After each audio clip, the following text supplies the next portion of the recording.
My people, welcome back to another great episode of your favorite You and I talk show with Louise UWACU. Tonight, we're going luxurious on You and I.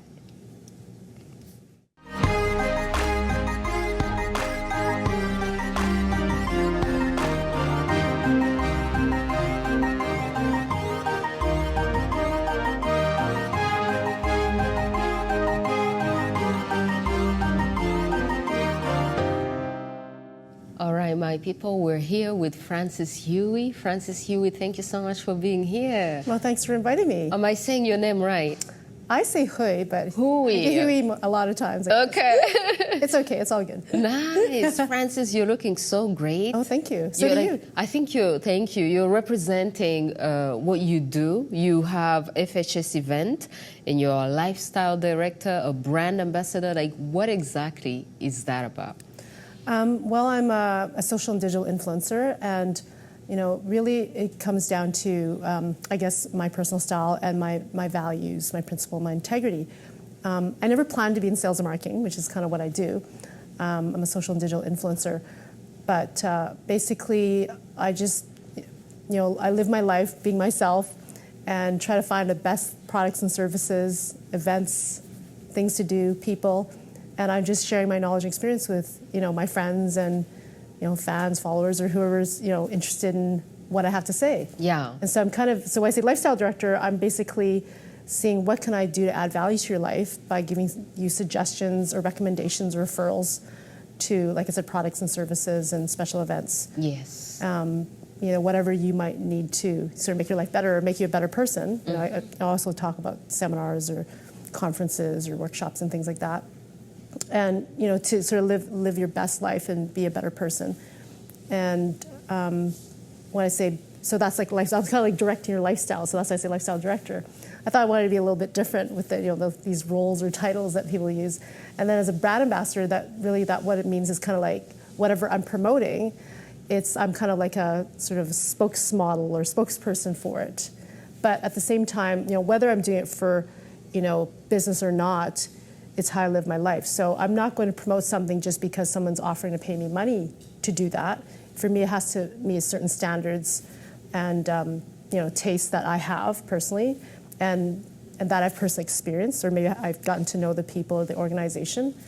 And I think it's it's kind of up to my sort of standards to recommend to my friends and colleagues. Because you have such a great following. So many people are following you, and they trust you. So you have to be like conscious of what you're going to refer to them. Totally, but but even if it's not for business reasons, I think that everyone. My philosophy is that you should be honest with yourself and get to know yourself better if you don't already. It's kind of like an ongoing process, like a journey, and know who you are, know what you stand for, and not be afraid to speak up, speak out, and communicate with people, because that's life's about having good relationships. Like no matter what you do in life, there's always a relationship. Yeah. Whether it's business or personal. The analogy I use is really simple that I think everyone can understand is, I said, even the fact that you're alive on this planet, this earth, is because two people had a relationship. We don't know what kind of relationship it was, but they had to have a relationship for you to be, born, right? Yeah. Into this world. So I said, if someone says to me, oh, I don't care about people, or I don't care about relationships, I only care about making money in business. I said, okay, well, that's fine. In business, it is about making money, but everything in your life is to do relationships. Like, why is someone going to buy something from you, or listen to what you have to say, or want to be your friend, or date you if you're single, or whatever? Yeah. If they don't like and trust you and respect you, right? Yeah, so because there's really so many basic options out there, right? Yeah, and if that person has a lot to offer, they're fairly well-rounded and emotionally stable and confident. They're gonna exercise those other options, or see what's available to them. Nice. So what about the luxury side of it? How do you go into that? Well, the luxury side, basically, I always had, I guess more expensive taste. Not because materialistic reasons, but I just always think I want the best in life that I can find, and I always say to people, everyone deserves the best. You deserve the best. I deserve the best. And if you work hard for to obtain certain things or to achieve certain goals, there's nothing wrong with that. As long as you're not hurting yourself or anyone in the process. So the luxury part is for me, it's kind of like, I try to go for the best that I can, if I, that I can afford, as far as time, energy, money. So whether it's like eating out at a nice restaurant or wearing some, fancier clothes or going to, a fancier party or driving a nicer car or living in a nicer place, if you can afford that and you work hard for it, there's nothing wrong with that, because, life is what you make it. It's so cliche and it's like a saying, but it's like whatever you set out to do and you can work towards, can happen. Yeah, exactly. But sorry, by no means I mean to be sound materialistic, because it's not about that. It's more about how you're living your life. But we live in a material world anyways, and we're surrounded material. This is a material thing. Yes. And people make choices. So you are allowed to choose the best, like you said, right? Yeah, for me, it's not even about the material things. It's more about the experience of how you're living your life, whether it's spending time with your friends and activities you do, or spending time with your family, or if you're, and everyone wants to be in a relationship eventually, because everyone wants love and acceptance and being part of, sort of a group or whatever, people, a community. So it's you're always kind of like, you have to spend time and money to do that. Yeah, exactly. So it's kind of like, and it's like if, I'm single right now. Yeah. And if you're single, you're looking for all the great guys out there, you heard. So anyways, but even for business, you want to look, professional, you want to look presentable, you want to look like, you're healthy, you take care of yourself, you're a nice person. Yes. Things that are going to make you more attractive to people, overall, not just, it could be personal, it could be business. All right. Okay, my people, we're going to take a short break and come back and keep talking to the great Francis HUI, see how you started, UNI Talk Show with Louise UWACU. We love you, the authors, the musicians, the comedians, the entrepreneurs, and all other talented and inspiring people. Please contact info@uwacu.com to be a guest on the show.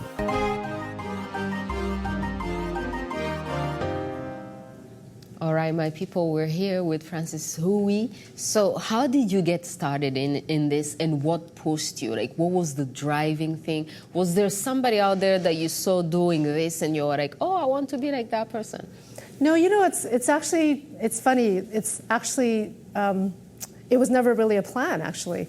I was just, like I said, being myself. I was always outgoing. I've always been very talkative and very sociable. So but I'm also a very curious person. And one of the things I love about meeting people, for whatever reason, is you can always learn from everyone. So as a result, I was just always going to different events and, socializing and networking, since, my 20s, whether it was work or, whether it was for work or just for my personal time, my off time.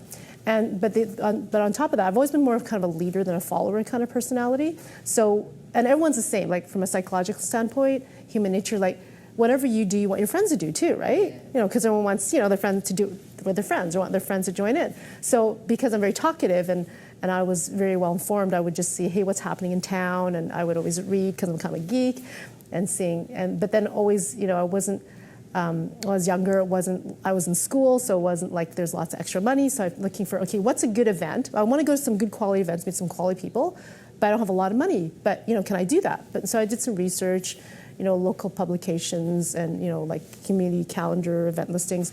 I just find like there's a lot of different events in town if you're willing to do a little bit of work on it. And there's a lot of inexpensive and even free events that are still good quality. So then I would just start going to the different, fashion shows or art openings and wine tasting, whatever. And I would just tell my friends about it. I'm like, hey, I'm going to do this. You should come join me. Or, hey, I know you like food. There's this food tasting. Or, I know you like art. Like, I would get to know my friends and know what they like. And I'm kind of into everything. Mm-hmm. So I would just tell my different friends. So after a while, I started to develop this reputation. Like, oh, Frances knows what's going on in town. Yeah. You should just ask her. She knows what's good. Yeah, exactly. What's good, too, right? Not just what's going on, what's good. Yeah. And then I always and the good events also have good people, because, it makes sense that good people organize good events, right? And so I started to develop this reputation. And the reason why that kind of worked was, people already knew and trusted me. So they were like, oh, I'm pretty picky and they thought I have pretty good taste. She wants the best. Yeah, I do want the best, right? And I want the best for all my friends too, because, I want to help people and I want to see people be successful and happy in life. That's kind of like, my personal mission. So as I started just telling people and people would just start asking me, right? And this is before social media, right? Yeah. This is before social media. Back you were the social media before there was social media. Exactly. There's no website, nothing, right? Yeah. Just like, no, and I even back then was like before even cell phones. So it's like, back in, whatever, kind of dating myself. But, so I would just call my friends, or I'd see them at school or see them, at an event, and I would say, hey, there's something else going on. I'm going to this movie this week or whatever. And so after a while, people just would always ask me. And then...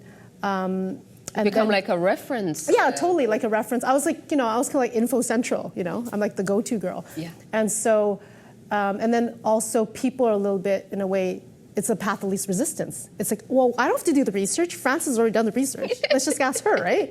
So that's why I was like, not trying to sell, just like, it's just easy when people trust and respect what you have to offer. And there was no pressure for me. Like, if they didn't go, I didn't get upset. I would just say, hey, I'm doing this. You want to join me? I'll see you there. If I don't see you there, maybe check you next time. And then, so from there to top 100 influencers. I saw something where you're like top 100 influencers. Like, how does that happen? Okay, and who ranks people? How do they find out? Okay, I can tell you about that. So I sort of was talking too much about that sort of beginning part. So anyways, as a result, going to all these events, and I would get to know some of the organizers of the events, because I would go regularly and get to know people and build relationships. People start asking me. I was already telling my friends, so they, hey, Francis, if we pay you, can you promote our event? Because not only like I was bringing lots of people, I was bringing lots of good people, and then for them it was like some of the events. Then we started going to events that weren't free. You would buy a ticket and whatever, and then some of the events had like experiential marketing, had sponsors, where they're trying to get potential new clients. So like, Francis, promote our event or host our event and help us promote it. You just got to show up, we'll give you some, drinks and tickets, whatever, bring your friends, and we'll, maybe give you some money and just tell people about it, which I was already doing anyways, right? Yeah. So and I love doing that. And I had a full-time day job at the time. Yeah. So, but then I transitioned to just doing this full time because I really enjoy it, and I'm just in a way educating people, informing people, and exposing them to different experiences and people. So, and then I got into the social media, and I'm kind of a geek. So the other side of my personality people don't know about is that I'm really geeky, and I'm into stuff, and I'm into learning and doing things, and when the website came, on internet and email, and started developing email lists, because then it's like you start telling more people, like in a shorter time frame. Instead of me calling everyone, I could just email everybody now. Social media was great for you. Oh yeah, it was great for me. So that's the thing. If you know me, my friends, like, I was an early adopter, because then I had friends that were kind of like, like my geeky techie side, and they were like, and some media people, they were on like Facebook when it first came out. They like invited me to join. So when I joined, I'm like, hey, I like this. This is really good, right? And my friends are like, Francis, that was made for you. Yeah. It's about social networking. You're a social networker. I'm like, yeah. So anyways, I started, and then I'm like a person, like, when I do something, I'm like all the way. So then I'm like really into Facebook. Then I got on Twitter. And then it was like, whatever there is, I have to be on it. There's LinkedIn. There's whatever. So now it's like, you have almost all of them. Yeah, whatever so people active. I love it. Yeah, so whatever people are on, I'm on. If I'm not on it, I don't know about it. Yeah. Because I know about it. It doesn't exist. Yeah, it hasn't. Yeah, it doesn't exist. Because I'm really, on top of it, and I follow like top people for the different platforms, and I'm getting the best tips and stuff, like how to do. So, anyways, so Twitter. What's interesting is, I've been on Facebook since 2007, and I've been on Twitter since 2008. But I wasn't that good at Twitter before, to be honest, because even though they're all social networks and different platforms, they're all a little bit different. Yeah. They have different ways of, like, for you to interact with people, and they also reach, slightly different demographics. So I wasn't so good on Twitter until about a year and a half ago, but I was always good on Facebook. But I thought, Facebook, I'm really good. I need to, because now people are more on, Instagram and Snapchat, and I thought, okay, I got to grow that more for business. Yeah. So I started doing some research and studying it, and so I started using some different tools and doing some different, get some tips, and started doing some of my tweets differently and using certain hashtags. Wow. And certain topics. What? Hold that thought already, because I think a lot of people want to know how it works and want to know how they grow their following. Yes. So we're just going to take a short break and then come back and keep talking about it. Very nice. UNI Talk Show with Louise UWACU. We love you, the authors, the musicians, the comedians, the entrepreneurs, and all other talented and inspiring people. Please contact info@uwacu.com to be a guest on the show.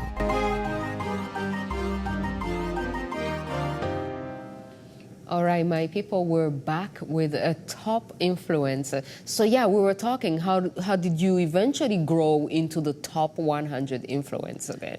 So what I did was I started using some different other applications and learning some different tips from some other top, Twitter users that were kind of in my niche, which is more about online marketing and to do with social selling. So social selling, hashtag social selling, is a term meaning it's not just about sales. Any kind of business, you have to make sales, otherwise you're going to go out of business soon, right? Marketing and PR is important too for exposure and branding. But if you got to make sales. So social selling, what that really means is that term is it's like selling more online through social media and building relationships. You still have to build relationships with people, even if you're online, just like you do in person. And so I started hashtagging that. I changed my tweets. I used to just do sort of lifestyle tweets. I have actually 6 Twitter accounts right now. That's for my main Twitter account, the rank I got, which is at Francis Hui. Mm-hmm. And so I started focusing more on the business side of online marketing instead of just the lifestyle stuff that I do, which is fashion and food and restaurants and special events and charity galas, whatever. And so I started sort of tweeting more about, how to get more followers, or how to teaching people things. What time of days you should tweet.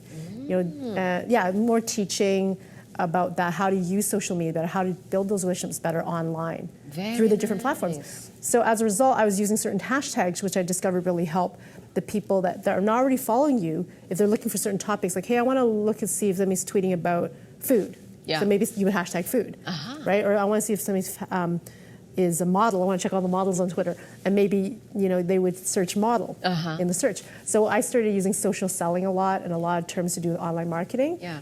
And so that list that you saw me on online, that was by actually a company I wasn't so familiar with, but they're a company that makes an application or software to do with social selling online. So their ranking was basically to do with the topic of social selling. And so that's the list I got ranked on, and that's a global list. Yes. So that's so huge. Yeah, that's like all of Twitter. That means in the whole world, Totally. 100 people, that's really huge. Well, and the thing is, and there was like 2 lists. There's a top 100 brands and influence. So brands, they met individuals as like personal brands, and then,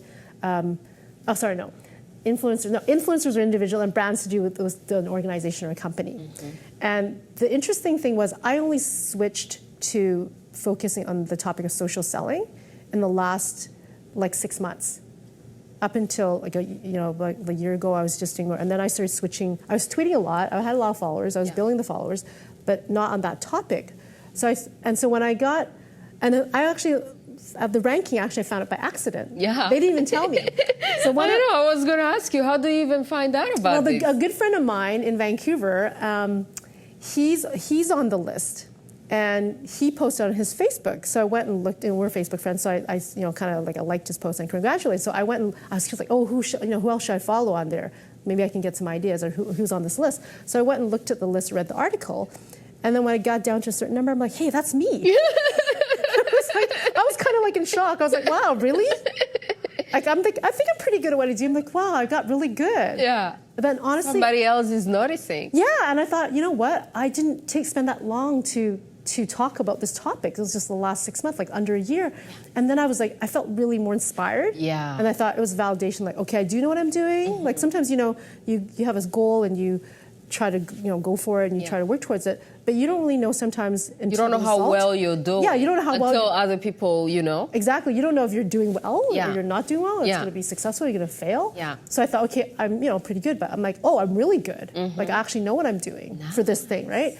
And he was higher ranked than me. But the thing about this friend, he was also ranked on a top 30 salespeople list in the world by Forbes. So I thought, is this Shane Gibson? Yes, it is. Got him on UNI. Yeah, he's awesome, right? Yeah. We're friends. So anyways. He is amazing. Yeah, he's awesome. So I'm thinking to myself, okay, you know what? I wasn't, and so now it's like I was telling this story to my friend, not to brag, but more as an example. I'm like, you know what?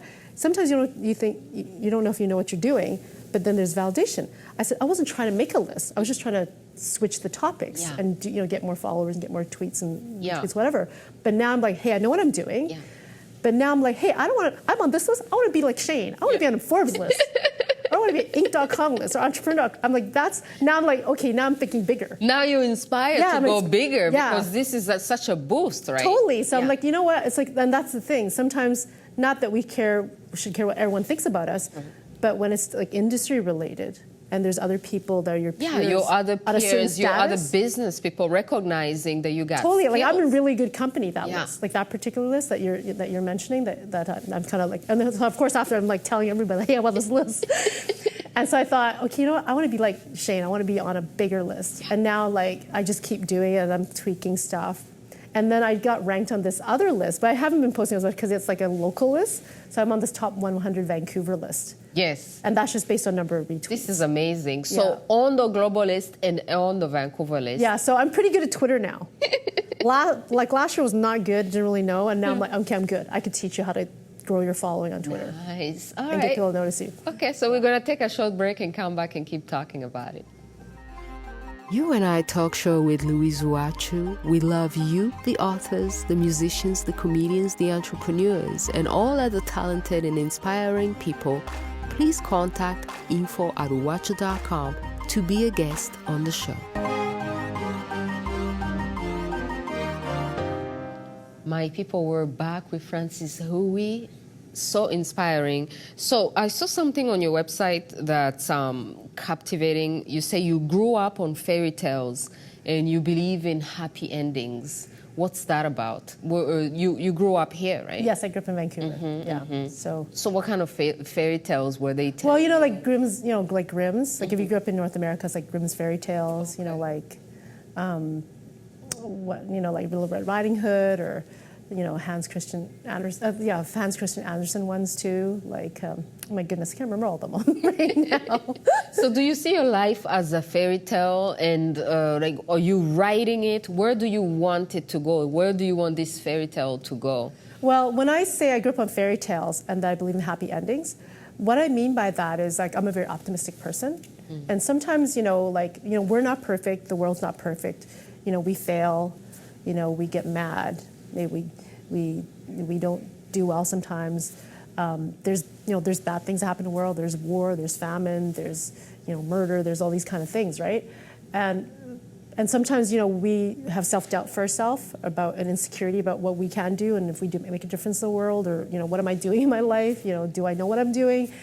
And I guess all I'm trying to say is that never give up hope, right? Never sort of like keep focused on the positive, and sort of believe in yourself, and that you have to work towards something that's going to maybe end up being a good result as opposed to a negative result. And the thing is, to me, it's kind of like, I'm a little bit practical too. Like, there's part of me that's kind of dreamy. Yeah, dreamy, but there's a part that's very realistic. Side. Yeah, I have like both. Yeah, because you have to mix that with the business side at some point, right? Well, and even if it's not business, it's kind of like, because the world's not perfect and we're not perfect, if you think negatively, you will always prove yourself right and other people right. So I think to myself, it's like, I'm thinking logically without the feelings aside, put the emotions out of it. I'm like, if I think positive, I have nothing to lose. Because it's 50-50, right? It's so real. Do you know what I'm saying? Yeah. So I'm like practical. I'm like, you know what? If I think I'm going to fail anyways, then it's going to be right, because I will fail, because I'm not perfect. I'm not God, right? Yeah. And chances of failing are so much higher. Everybody fails every day. Because we're perfect. We're not perfect, right? But if I think, hey, I could succeed, I could make a rank on a top 100 list without even trying to rank on a top 100 list, right? So now it's like I'm using those examples, right? And so that's what I mean when I write that. So all I'm saying is that, don't give up on yourself. Don't give up hope on things. Believe in yourself. Believe in your goals. I mean, be realistic too, right? Yeah. I mean, if you say, I want to be Prime Minister of Canada today. Yeah. And you've never been involved in politics, you don't have a lot of people supporting you, and you don't have a lot of money, that might be a little bit challenging. Yeah. It might take a while. Yeah. Speaking of being Prime Minister of Canada, you went to school, you studied French. Yes. French literature, so you speak French? I do. Not that often in Vancouver. Yeah. But it's a little bit better than my Chinese. Yeah. Funnily enough, because I spent a lot of time studying it. So. Yeah. So what did your family say when they see you going in school and then they see you doing something that is completely different, maybe from where you went to school? Did they have any other hopes Were they supportive of you when you were doing this? Well, you know, when I decided to go back to school, because I didn't go right after high school, but I think I was always a fairly intelligent person. So I thought, you know what? I was thinking, more education doesn't hurt. But at the time, I had no direction. I was kind of like, the part of me was kind of always following my heart. That's the thing, like a lot of things I'm doing in my life right now, I was just following my heart and my passion. I did what I felt was right for me. It wasn't necessarily planned to do this as a career, like when I fell into promoting events and when I started doing online marketing. I'm just always a communicator building long-term relationships. You just built on who you are, your own great personality. Yeah, like that's just, I'm about learning from people and let's help each other, let's be friends, let's have fun. If we can make money, that's awesome. And so when I decided to go back to school, I had no career plan or goal, so I thought, you know what, I'll just study something I enjoy. And I love languages, because again, that's about communication and about culture. I know my culture, even though I grew up in Vancouver. We're immigrants. And then I studied French all through high school. I liked the language and the culture, so then I continued that. And I finished. I mean, there's so many times I wanted to quit university, because university is not that easy. It's a lot of studying, a lot of homework. Not for everybody. No, it's not for everybody. It's not. It's not cheap either. But but I'm the kind of person, I like to finish what I start. If it's something I believe in. So I thought, I got to finish my degree, which I did. And my parents were just happy. I took a student loan. My family's not rich, and I worked really hard, and I finished my degree, and I got more education. And my parents, I guess I guess Chinese parents, and then I guess parents in general, they always want the best for their kids. So they probably wanted me to do something that was more like a profession. Yeah. I guess that's sort of the stereotype, doctor, lawyer, dentist when you're a Chinese family, Chinese culture. Yeah. But I was an art student. I mean, a lot of people when they meet me, it's like the stereotype, oh, you went to UBC, were you in commerce? I'm like, no, I was like French lit. Yeah, I know, that's when I saw it, I was like, this is so weird.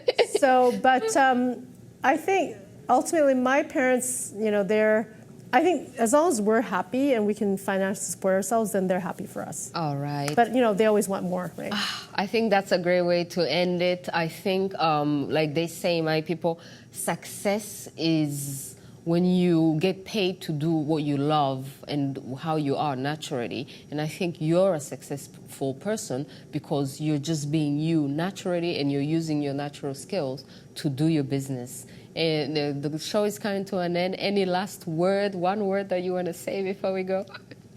Last word. Well, thanks for having me on the show and letting me sort of communicate my story and message. And I would just say that go for what you want. Don't let anyone stop you. Go for it. Go for it, my people.